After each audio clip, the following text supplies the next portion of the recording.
Welcome.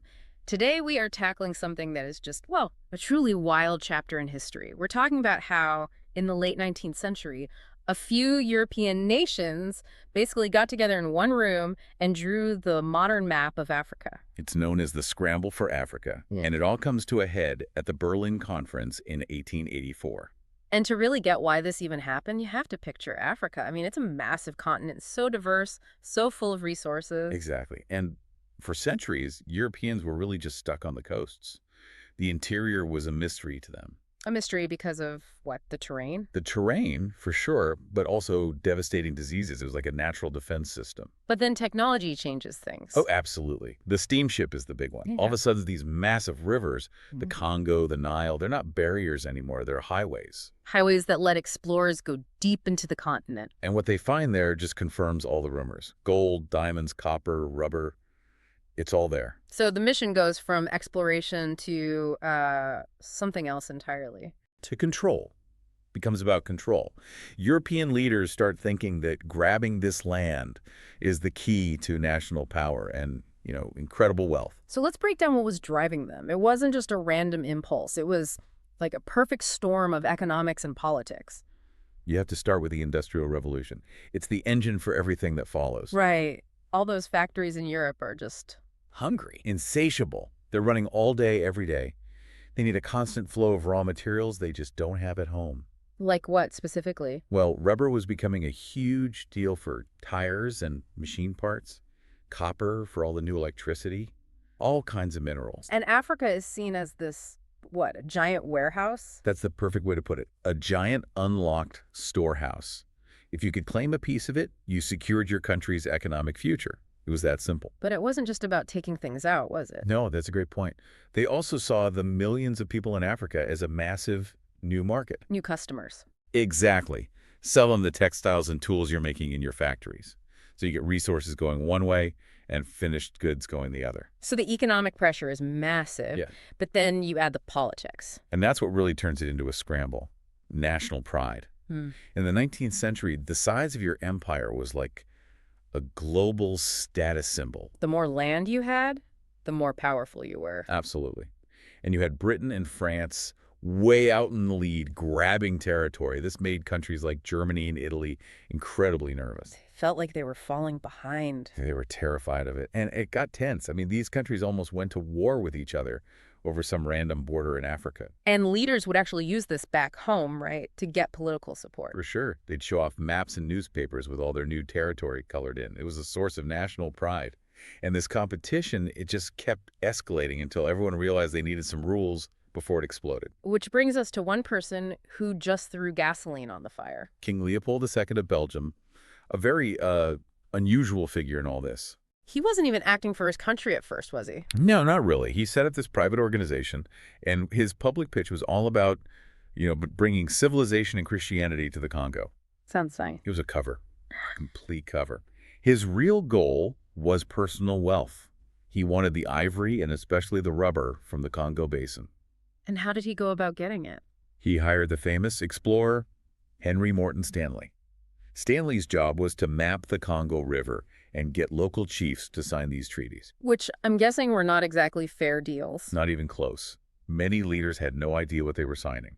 They were basically handing over their land and all its resources for, well, next to nothing. So when the other European powers see one guy, a king, but still privately gobbling up a territory 76 times the size of his own country. They panic. Total panic. They're terrified he's going to lock up all that wealth for himself. And that's the final push. That's the catalyst. The German Chancellor, Bismarck, sees this chaos and decides, okay, we need a meeting.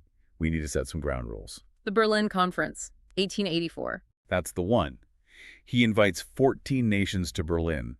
All the big European players are there. But let's be really clear about who wasn't there. Yeah. This is maybe the most important fact of the whole conference. Not a single African leader or representative was invited. They're deciding the fate of an entire continent without anyone from that continent in the room. It's unbelievable when you think about it. The main goal was to stop the Europeans from fighting each other.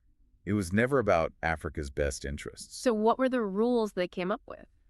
There were a few things about trade and river access, but the big one, The rule that changed everything was called effective occupation. Okay, that sounds a bit like boring legal jargon. What did it actually mean? It was simple, and it was ruthless. It meant you couldn't just plant a flag and call the land You yours. had to do more. Much more. You had to prove you were actually there. You had to set up administration, a police force, something, and you had to tell the other countries you'd done it. So it turns it from a slow claim on a map into an immediate race. A race on the ground. It forced governments to send soldiers and officials deep into the interior to make their claim real before arrival did. And that's why it all happened so fast after the conference. Precisely. That one rule is why nearly the whole continent got carved up in just a couple of decades. It's shocking, really. So with the rules in place, they start drawing lines, and this is where the long-term damage really begins. Oh, yeah. They literally pull out rulers Yeah. and draw straight lines on maps. With no thought for the people living there. None. Zero. They completely ignored existing kingdoms, ethnic groups, languages, rivalries, all of it. Their priorities were things like, what, access to a river? Or a mineral deposit? That's it. Purely economic and strategic.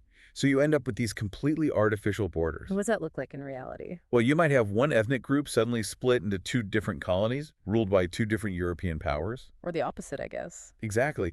Or you'd force two rival groups who have hated each other for centuries into the same administrative unit.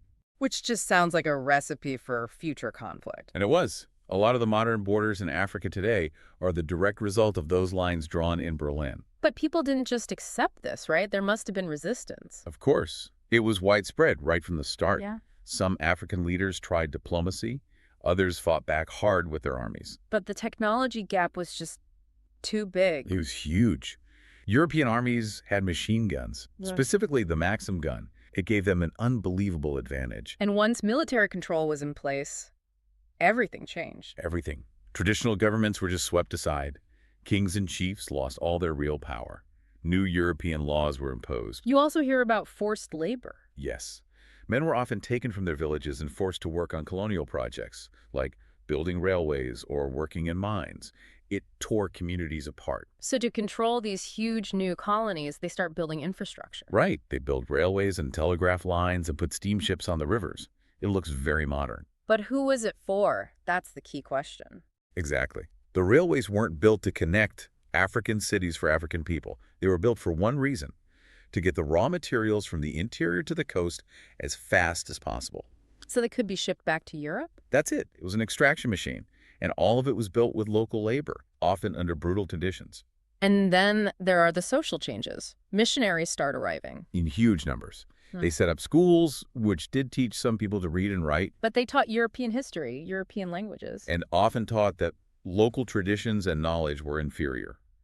So there's this real cultural loss that happens alongside the education. It's so complex. But the resistance, it didn't just stop after the first battles were lost. Not at all. It just changed form. You Mhm. see guerrilla warfare, boycotts, strikes.